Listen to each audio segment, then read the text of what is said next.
This is an open letter to European policymakers, regulators and institution leaders, not as a provocation, but as a warning. Because artificial intelligence has crossed the threshold and Europe is approaching a decision, which it will not get to make twice. Now, look at the year 2028, so not so far away. A mid-sized European manufacturer deploys an AI agent to negotiate energy contracts. The agent performs perfectly. It minimizes cost, balances risk, optimizes delivery schedule. The deal is signed, the system scales. Now, what no one notices is that the agent's reasoning model runs on a foreign cognitive stack. Its optimization logic favors standards, incentives, and dependencies aligned with an external ecosystem. No law is broken. No sabotage occurs. No one intervenes. Now multiply this interaction across millions of contracts, logistic decisions, pricing negotiation, and procurement processes. What emerges is not dependence by decree, but dependence by design. Now, for most of modern history, economic power rested on labor, capital, and energy. That area is ending. What is now being automated is not work, it is judgment. Artificial intelligence is shifting from assistance to autonomy, from tools to agents, and from optimization support to decision execution. Large-scale models are no longer applications, they are cognitive infrastructure. They coordinate machines, they negotiate terms, resolve ambiguity before humans even intervene. In the machine economy, they play the role once held by energy grids or operating systems. They are not products, they are the substrate on which economic life runs. And this is where Europe's vulnerability really begins. Now, Europe has many strengths: world-class industry, deep scientific institution, a tradition of democratic legitimacy, and Europe leads the world in AI regulation. But regulation operates downstream. It shapes deployment, not conception. When intelligence itself becomes infrastructure, rule-making alone cannot secure autonomy. Europe has become highly skilled at governing systems it does not build. Now, models trailed elsewhere encode assumptions about optimization, risk, and value. Access is conditional, updates are external. Governance remains foreign. This is not malevolence, it is structure. And structure always outlasts intention.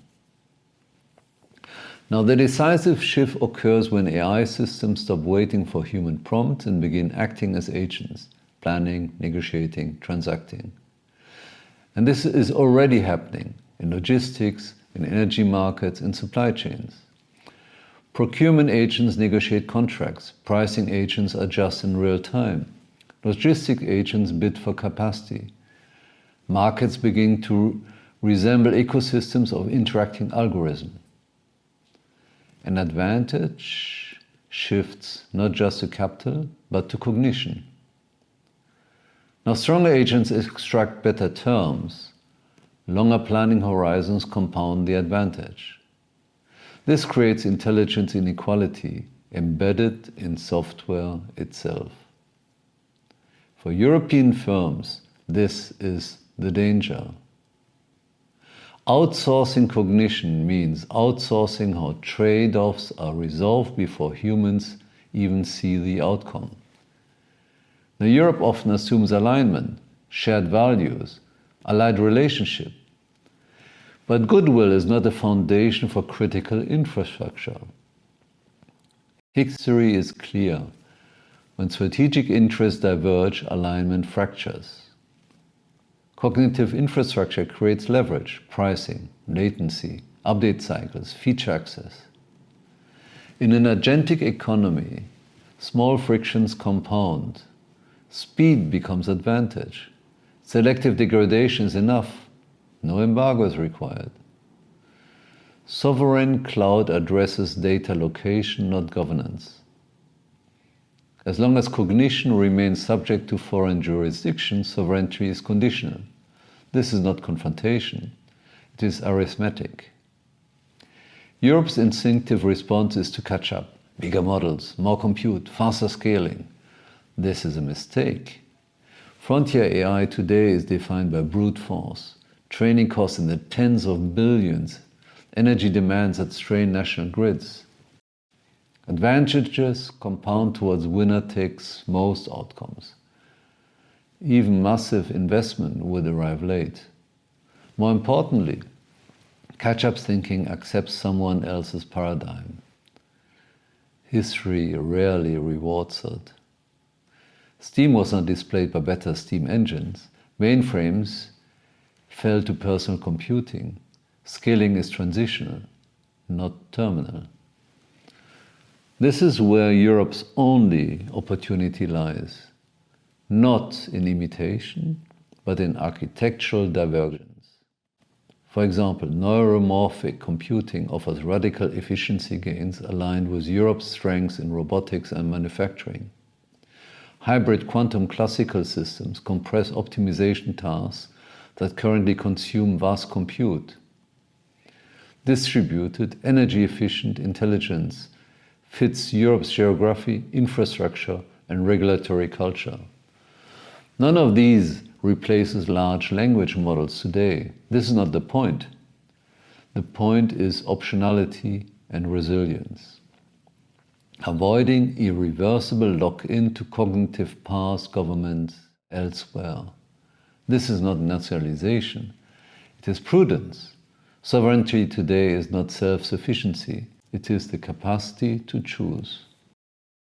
Cognitive sovereignty means deciding which systems a society entrusts with reasoning and execution. It is the difference between participation and subordination. Europe does not need to withdraw from global ecosystems, but it does need leverage. Without alternatives, alignment becomes dependence.